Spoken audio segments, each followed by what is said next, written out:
ദേശീയ കായികവേദി ഇടുക്കി ജില്ലാ കമ്മിറ്റിയും ജില്ലാ നെറ്റ്ബോൾ അസോസിയേഷനും സംയുക്തമായി തൊടുപുഴയിൽ കൂട്ടയോട്ടം സംഘടിപ്പിച്ചു. അന്തരിച്ച മുൻ മുഖ്യമന്ത്രി ഉമ്മൻചാണ്ടിയുടെ സ്മരണാഞ്ജലിയുടെയും ദേശീയ നെറ്റ്ബോൾ ദിനാഘോഷത്തിൻ്റെയും ഭാഗമായി സംഘടിപ്പിച്ച കൂട്ടയോട്ടം MG യൂണിവേഴ്സിറ്റി കായിക വിഭാഗം മേധാവി ഡോക്ടർ ബിനു ജോർജ് വർഗീസ് ഉദ്ഘാടനം ചെയ്തു. ദേശീയ കായികവേദി ഇടുക്കി ജില്ലാ കമ്മിറ്റിയും ജില്ലാ നെറ്റ്ബോൾ അസോസിയേഷനും സംയുക്തമായാണ് തൊടുപുഴയിൽ കൂട്ടയോട്ടം സംഘടിപ്പിച്ചത്. അന്തരിച്ച മുൻ മുഖ്യമന്ത്രി ഉമ്മൻചാണ്ടിയുടെ സ്മരണാഞ്ജലിയുടെയും ദേശീയ നെറ്റ്ബോൾ ദിനാഘോഷത്തിന്റെയും ഭാഗമായി സംഘടിപ്പിച്ച കൂട്ടയോട്ടം MG യൂണിവേഴ്സിറ്റി കായിക വിഭാഗം മേധാവി ഡോക്ടർ ബിനു ജോർജ് വർഗീസ് ഉദ്ഘാടനം ചെയ്തു. ഏറ്റവും കൂടുതൽ കായിക രംഗത്തെ എന്നും പ്രോത്സാഹിപ്പിച്ചുകൊണ്ട് ഇരുന്ന ഒരു മുഖ്യമന്ത്രിയാണ്. നമുക്ക് ചരിത്രം പുറകോട്ട് നോക്കിക്കഴിഞ്ഞാൽ കായിക താരങ്ങൾക്ക് ഏറ്റവും കൂടുതൽ ആനുകൂല്യങ്ങൾ കൊടുത്ത ഒരു മുഖ്യമന്ത്രിയാണ് ശ്രീ ഉമ്മൻചാണ്ടി സാറ്.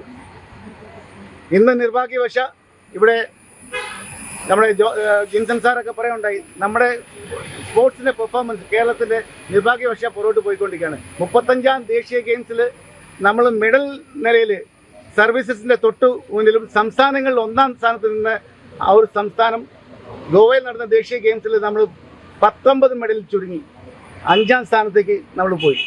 ഇന്ന് മറ്റുള്ള സംസ്ഥാനം ഹരിയാന, ഒറീസ, പഞ്ചാബ് പോലുള്ള സംസ്ഥാനങ്ങൾ നമ്മളെക്കാട്ടും ബഹുദൂരം കായിക രംഗത്ത് മുന്നോട്ട് പോയിക്കൊണ്ടിരിക്കുകയാണ്. ഉമ്മൻചാണ്ടി സാറിനെ കുറിച്ച് പറയുകയാണെങ്കിൽ എന്നും കായിക രംഗത്ത് പ്രത്യേകിച്ച് കായിക താരങ്ങൾക്ക് ഒരു പ്രത്യേക പരിഗണന, അവിടെ രാഷ്ട്രീയം നോക്കാതെ ആ കായിക താരങ്ങളുടെ അവരുടെ വളർച്ചയ്ക്ക് വേണ്ടിയുള്ള എല്ലാ കാര്യങ്ങളും സംസ്ഥാന സ്പോർട്സ് കൗൺസിൽ വഴിയാണെങ്കിലും ഡയറക്ടറേറ്റ് ഓഫ് സ്പോർട്സ് വഴിയാണെങ്കിലും അദ്ദേഹം ഉറപ്പുവരുത്തിയിരുന്നു.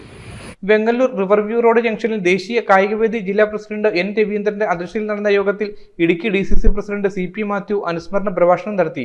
വേളാങ്കണ്ണിയിൽ പോയാൽ നമ്മൾ കാണുന്നത് പോലെ തീർത്ഥാടന കേന്ദ്രമായി പുതുപ്പള്ളിയിലെ സെന്റ് ജോർജ് പള്ളിയുടെ അദ്ദേഹത്തെ അടക്കം ചെയ്തിട്ടുള്ള കബറിടം ഇപ്പോൾ നമുക്ക് ദർശിക്കുവാൻ കഴിയും. കുടുംബാംഗങ്ങൾ മാത്രമല്ല, നാട്ടുകാർ മാത്രമല്ല, പാർട്ടി പ്രവർത്തകർ മാത്രമല്ല, അദ്ദേഹത്തിൻ്റെ കയ്യൊപ്പ് ചാർത്തി, അദ്ദേഹത്തിൻ്റെ കയ്യൊപ്പ് വാങ്ങി, അദ്ദേഹത്തിൻ്റെ വേദനകൾ തിങ്ങി മനസ്സുമായി ഓടിയെത്തിയ മാതാപിതാക്കൾ, സാധാരണക്കാർ, പാർശ്വവൽക്കരിക്കപ്പെട്ടവർ, അവശന്മാർ, ആർത്തന്മാർ, ആലംബഹീനന്മാർ, അവരെല്ലാം എന്തെങ്കിലും ഒരു ആവശ്യം പറഞ്ഞുകൊണ്ട് എന്നാൽ അതെത്രയാണ് എന്ന് നോക്കി കണ്ണടച്ച് ഒപ്പിടുന്ന കേരളത്തിലെ ഒരു മുഖ്യമന്ത്രി, അതായത് ജനസേവകൻ. ആ ജനസേവന മുമ്പിൽ നിങ്ങളോടൊപ്പം ഞാനും ശിരശ്രമിക്കുന്നു. മുനിസിപ്പൽ കൗൺസിലർ നീനു പ്രശാന്ത്, ദേശീയ കായികവേദി ഭാരവാഹികളായ advocate Jorly Kurian, Jaison Joseph, MH Sajeev, doctor Bobu Antony, Shelbin Jose, Likhiya Shand, Pulparambil തുടങ്ങിയവർ ചടങ്ങിൽ ആശംസകൾ അർപ്പിച്ചു.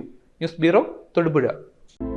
Al-Azhar Group of Institutions, 16 institutions, offering 56 plus programs, serving 7,000 plus students.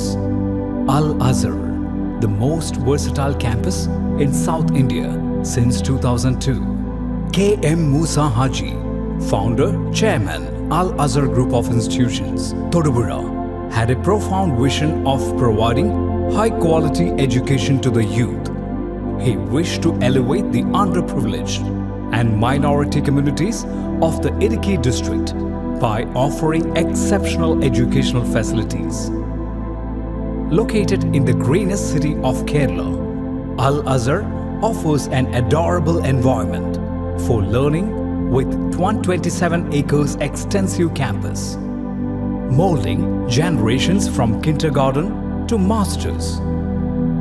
Public school, College of Arts and Science, College of Paramedical Science, Training College, Teacher Training Institute, College of Engineering and Technology, Polytechnic College, Law College, College of Pharmacy, College of Nursing, College of Allied Health Sciences, School of Nursing, Dental College, and Al-Azhar Medical College and Super Specialty Hospital.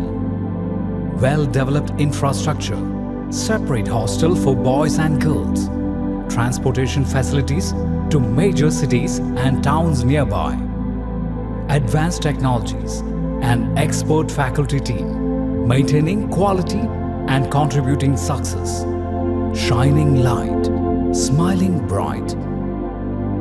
Al-Azhar Group of Institutions, Todupuzha.